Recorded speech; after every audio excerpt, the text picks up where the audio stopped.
on Bluewater Talks, we're talking about how you can leverage user-generated content and brand content to drive sales. Certainly, now that we're in the COVID era, or the post-COVID era, if we hopefully in the post-COVID era, where more and more people are starting to recognize the importance of that sticky content that keeps your customers engaged. And with more and more people engaging online, engaging in the digital space, it's never been more important to understand what the potential is of creating relationships with your consumer and your future brand ambassadors by engaging them in user-generated content of their own and the branded content and brand content that you're creating. Today, joining me to discuss these great things here at Bluewater, we've got a couple of our social media managers here, Stephanie Gill and Amber Kraft. Hello. Thank you guys so much for joining me in this unique format where we just get to sit back and talk about the things that obviously we used to talk about. We talk about it around the water cooler. Now we talk about it on Zoom calls and whatever connected devices that we're playing with. So, as we all know, things have changed significantly over the last 6 to 9 months.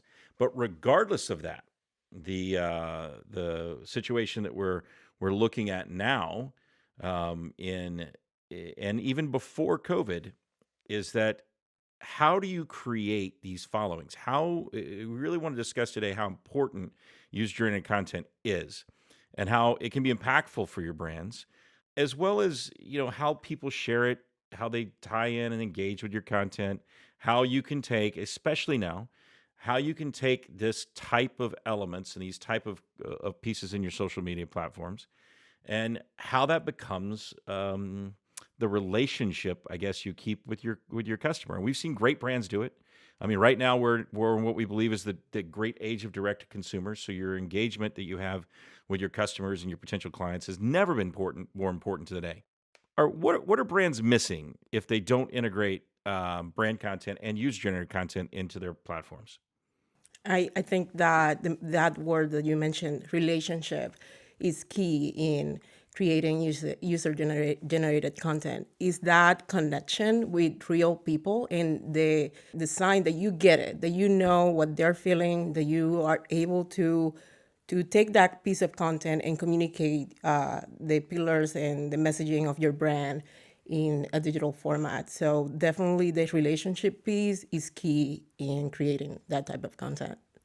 Yeah, I think you're right. It is in the relationship. We saw it with one brand that we work with, Blackstone Griddles, right? And when we first started working with them, they kind of developed on the social and digital side of it, mostly paid. And as they got more organic and as they got more content they were creating, you started to see more and more user-generated content start to fuel. So their user groups started to pop, the feedback on their own content started to pop, and it became this brand that had such a rabid following, right? That the more paid we put on top of it, the organic base and the social base of it just grew. So I think the connection between that is huge.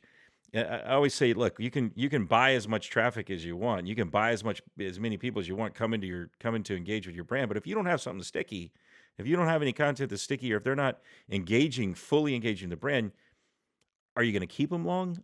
This goes for no matter what size of business you're dealing with. This can go from the local restaurant all the way through the biggest brands. It's asking for the engagement. Like if you post around your restaurant, hey, follow us, share your meal on our social side of it, in all of our web platform or all of our social platforms.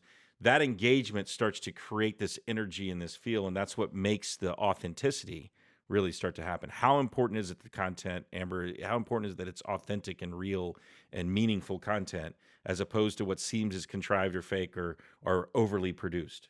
I think it's one of the most important things, because when consumers are out there trying to make a decision between multiple brands and multiple items, especially during the holidays, It's shopping time. right? So when you see someone else post something and they're relatable to you and you get their feedback, it definitely influences you and helps you make your purchasing decisions. So I think it's one of the most important things. Well, they really become your brand ambassador, right? Yeah. And I think we've seen that with multiple brands as you go through. Those brand advocates or brand ambassadors that suddenly are starting to talk about your product give you validation.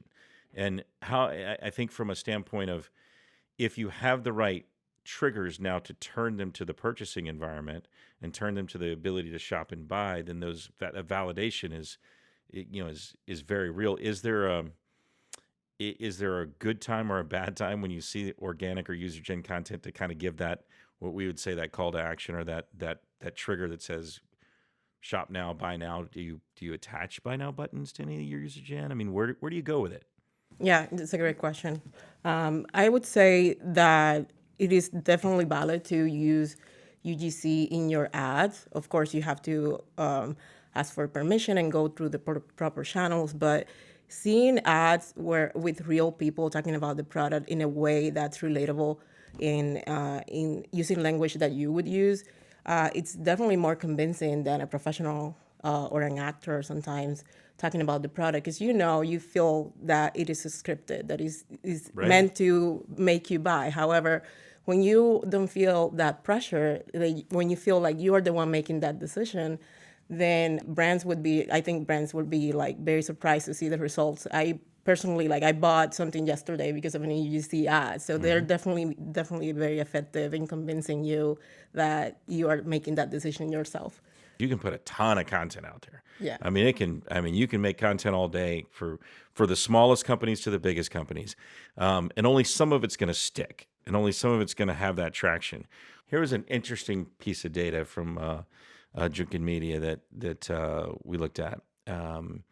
Ads featuring UGC garnered 73% more positive comments on social networks than traditional ads.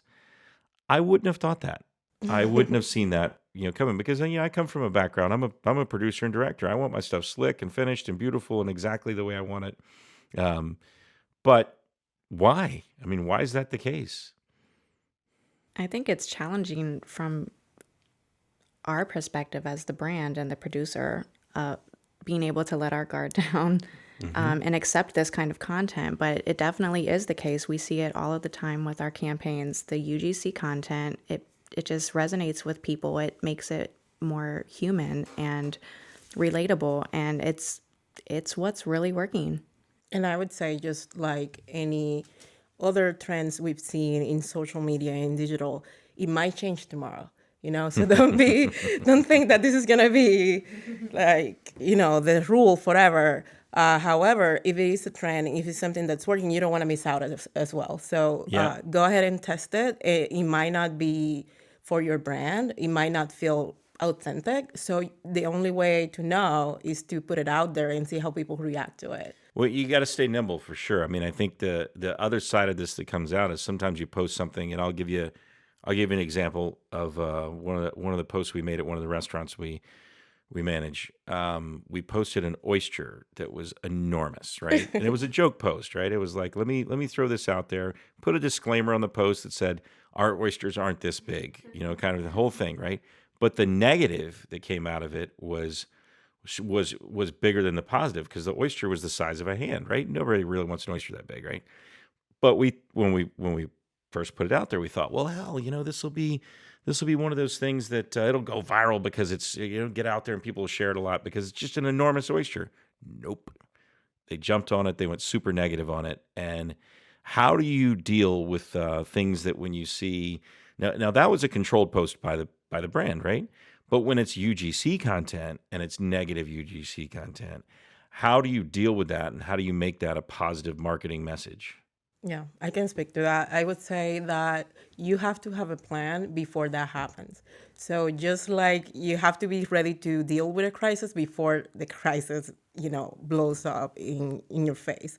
So make sure that you have a risk management plan in place, that who's going to do what when something happens, how they're going to respond, who should they go to, who's the PR person in case of bigger brands. All of those things need to be in place before anything negative happens. Yeah. I've also seen a lot of brands actually have, just like we have on the back end, like brand guidelines or UGC guidelines that they have available on their website for download and for people to view. And I think that that'll kind of just help make sure that they cover all the top lines. Absolutely. So a little more coordinated, a little more guided in the Yeah. sense of it. I think for a lot of marketers or a lot of, folks that may be watching this and say, well, let me get the inside of the pros, right? These guys are handling big brands and across the way and direct to consumer, and they understand it. For the guys that are listening, that maybe how often should they be posting, and how much content should they be putting out there? Because you can put too much out there. I mean, what's the rule of thumb? I would say that brands that target a younger consumer can probably post more content, especially on platforms like Instagram Stories, Snapchat. You can probably post even daily or 3 or 4 times per week. However, for more established brands that may have tested this in the past and really didn't move the needle at all, 2 or 3 posts per week might be sufficient. Sometimes for some brands need quality versus quantity. So don't do what's right for your brand. Look at your data, understand what works for you, test new things, but also if something doesn't work for your brand, then stick with what works.